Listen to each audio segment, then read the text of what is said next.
Dada na linha agora, já que falávamos sobre aquilo que não é possível abrir mão em termos de dieta, do que a gente gosta de comer. A gente já falou aqui sobre a importância da reeducação alimentar, daqui a pouco pensar numa dieta para 2026. Nós estamos naquele período entre Natal e Ano Novo, né, que ocorrem alguns excessos. Então nós convidamos uma nutricionista, a Milena Guzzi, que também é uma influenciadora digital, para conversar conosco aqui no Super Sábado. Bem-vinda à Rádio Gaúcha. Bom dia, Milena, tudo bem? Bom dia, pessoal, tudo bem? Como é que vocês estão? Tudo ótimo. Dentro daquela máxima, né, de que nós engordamos ou, enfim, nós acabamos cometendo excesso. Os problemas não são aquilo que acontece entre o Natal e o Ano Novo, mas entre o Ano Novo e o Natal, né, Milena? É isso aí. Primeira coisa, né, qual é a dica para quem está vivendo essa época, assim, a pessoa pode botar o pé na jaca, tenta recuperar depois, tenta moderar. Qual é a tua filosofia em termos de nutrição para essa época do ano? Bom, eu postei um vídeo, inclusive, ontem, falando exatamente isso, né? Que o que importa mesmo, a minha filosofia é essa, que é o que a gente come, de fato, entre o Ano Novo e o Natal. E não a gente se preocupar com o que acontece entre o Natal e o Ano Novo. Entendi. Né? Faz sentido, é verdade.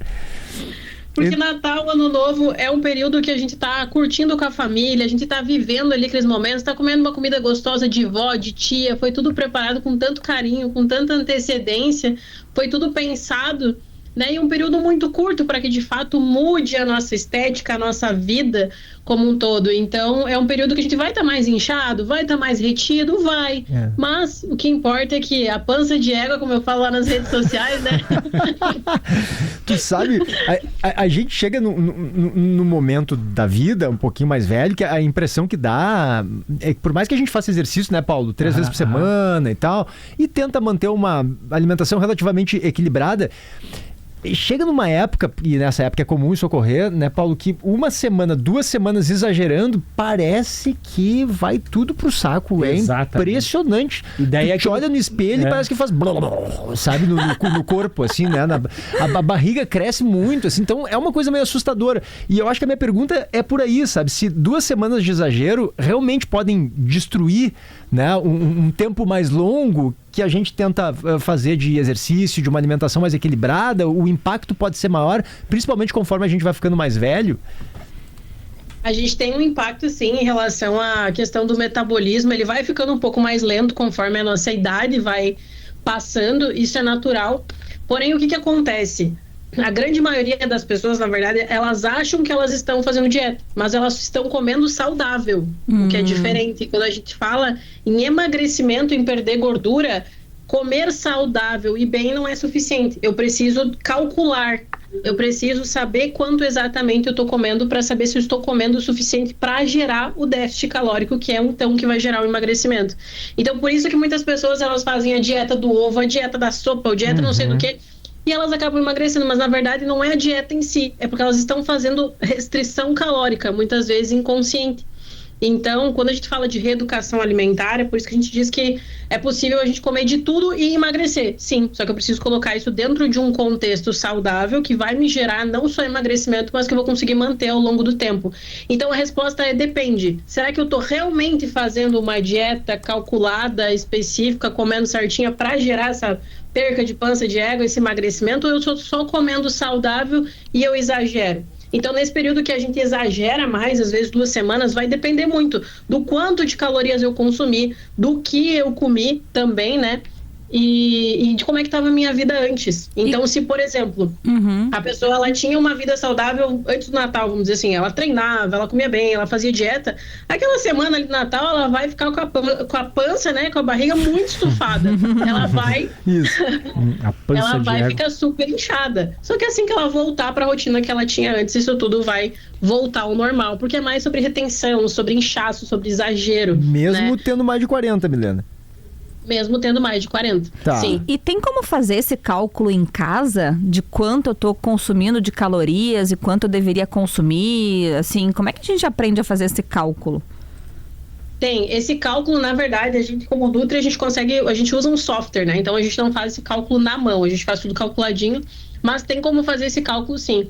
Agora eu não consigo te dizer exatamente o cálculo que... Eu fiz um vídeo sobre isso no meu Instagram, sobre o cálculo que precisa ser feito. Tem certinho como fazer, sim. Só que o mais importante do que saber o quanto a gente precisa comer em calorias também é como comer, que é o que a gente estava falando de reeducação alimentar. Porque muitas vezes tu vai fazer o cálculo, por exemplo, do quanto tu precisa comer, tá? Tu sabe, beleza. Só que aí, a maioria das pessoas, elas vão tentar encaixar o que elas já comem naquelas calorias. Só que ela não passou por uma reeducação alimentar. Então, ela não come vegetais, legumes, não toma água o suficiente, às vezes não sabe o quanto precisa beber, o quanto de legumes e vegetais precisa comer, quais refeições do dia são importantes. Porque para manter esse déficit calórico, comer as calorias que a gente precisa para gerar esse emagrecimento, a gente precisa estar com a alimentação estruturada ao longo do dia, porque senão a gente vai furar. E a gente vai comer mais do que gostaria, porque o apetite fica desregulado. É aquele hábito de ficar beliscando, né, Milena? Exato. Não dá para escapar.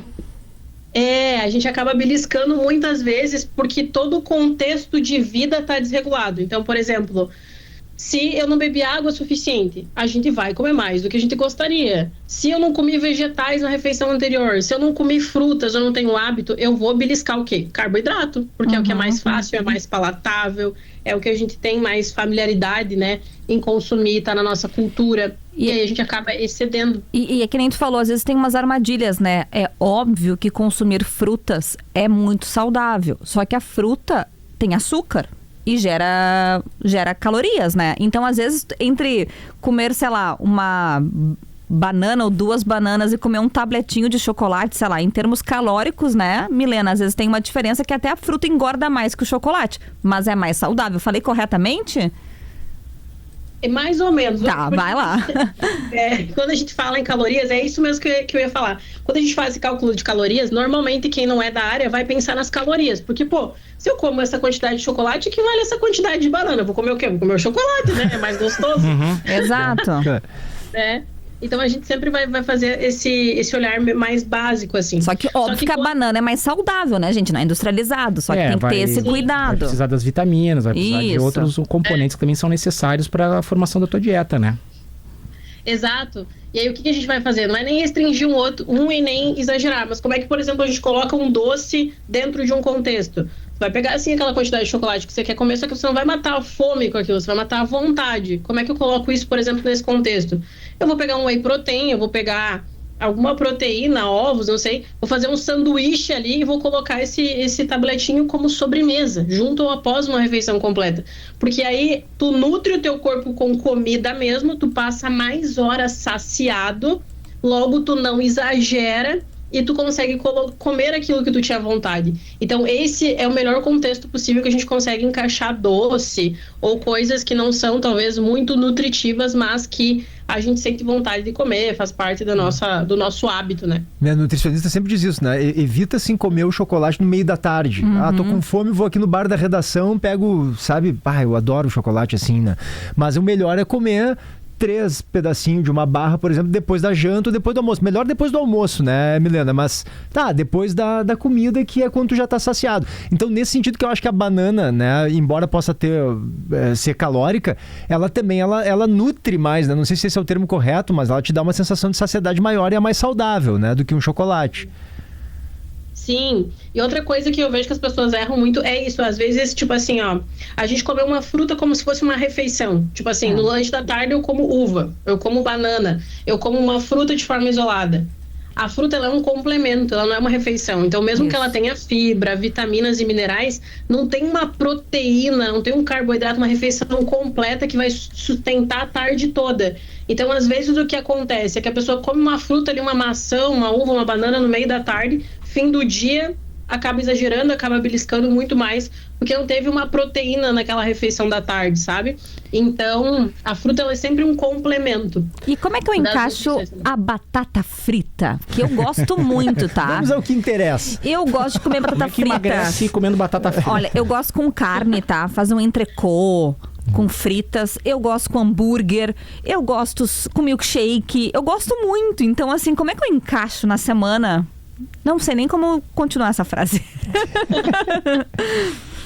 A gente tem as reduções de danos, né? E a gente tem as refeições livres. Então, quando a gente pensa em batata, que gosta muito, quer continuar consumindo ao longo da semana, tem a batata que a gente faz na air fryer, né? Que a gente pode sim comprar aquelas batatas congeladas. E aí fica uma dica que aquelas batatas que a gente compra congeladas já de saco, tem umas que tem o dobro de calorias do que outras. E aí a gente tem que olhar a quantidade de gordura da composição, tá? Porque tem umas que tem mais e outras que tem menos. E tem umas que tem muito pouquinho. Então, por exemplo, tem uma marca que é a Bem Brasil, que eu acho que é a que mais é conhecida, que é uma que eu gosto muito, que tem pouca quantidade de gordura ali na batata congelada, bem pouquinho. E ela tem um preço mais acessível normalmente, então fica boa, é uma boa dica. Tem que olhar a tabela, né? As pessoas têm que aprenderem a olhar a tabela e verem as calorias das coisas, né? Exato. E aí a gente consegue. Eu queria perguntar para a Milena é entusiasta, me parece, dessa corrente da nutrição de uma dieta flexível, com a qual eu me identifico bastante, né? Gosto bastante dessa corrente, digamos assim, dessa filosofia nutricional, né? Que permite que você coma de tudo um pouco, porque as restrições, elas acabam, daqui a pouco, em algum momento, gerando um impulso, porque você se restringiu muito, você não comeu o chocolatinho, porque o chocolate é vilanizado, o cacetinho é vilanizado, tudo é vilanizado, daí você abre mão de comer um arroz branco, porque arroz branco não pode, por causa de índice glicêmico, por causa não sei do quê. Quais são as principais armadilhas, assim, as principais... você abriu aqui a entrevista falando sobre o que é ser saudável e sobre aquilo que emagrece. Um exemplo, granola é uma coisa extremamente saudável, mas é calórica, é uma armadilha. O azeite de oliva é saudável, mas é calórico. Eu queria que você falasse sobre esses pequenos enganos que as pessoas cometem nessa confusão entre ser saudável e ser emagrecimento, né? Promover o déficit calórico, Milena. Ótimo. Uma ótima pergunta, inclusive, porque isso eu vejo que gera muito confusão, né? Às vezes as pessoas associam, não, isso é saudável, então eu posso comer aqui porque eu quero emagrecer. E, na verdade, o ser saudável ou não nunca é sobre um alimento ou um ato isolado, e sim sobre um contexto geral em que eu coloco aquilo. Então, por exemplo, azeite é saudável? Muito saudável. Azeite de oliva é excelente. Se eu quero emagrecer, eu devo ter cuidado com a quantidade? Com certeza.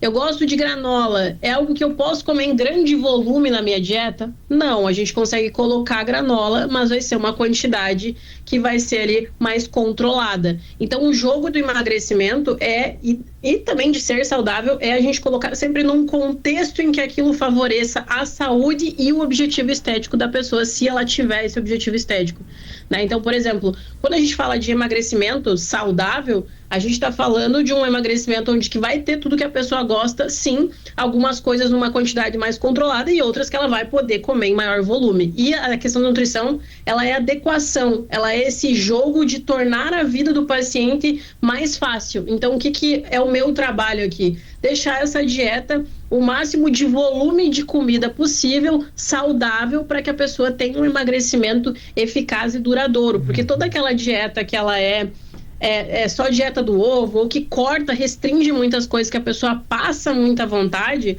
a tendência no futuro é que essa pessoa não consiga sustentar essa dieta, porque não faz parte da cultura dela, não faz parte dos hábitos que ela construiu. E aí, quando a gente coloca tudo isso num contexto favorável, a pessoa consegue, inclusive, ter uma relação melhor com a comida, porque ela percebe que ela consegue, sim, aprender a jogar os alimentos de forma estratégica e emagrecer sem deixar de levar em consideração tudo isso, né? Milena, quero te agradecer. Tu tá falando de onde? Eu tô do Entre Juiz, Rio Grande do Sul. Tu é gaúcha. Eu sou. Fala do teu Instagram, porque tu é bem seguida nas redes, tem até ouvinte falando que te segue, então pro pessoal poder te acompanhar. Me Nutri, o meu Instagram.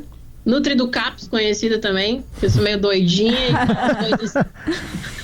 Tenho muitas papas na língua, do jeito que todo mundo consegue entender. Então, tento trazer o máximo das minhas origens também, a forma de falar, de se comunicar bem da região da fronteira aqui, que é de onde eu sou, né? Então, eu acho que fica uma linguagem trazendo a minha cultura, trazendo quem eu sou, trazendo uma facilidade de se expressar para que todo mundo consiga entender, sem palavras muito enfeitadas, vamos dizer assim. Obrigada, viu, Milena? Obrigada pela conversa, volte sempre e um feliz ano novo. Para vocês também, obrigada pela oportunidade.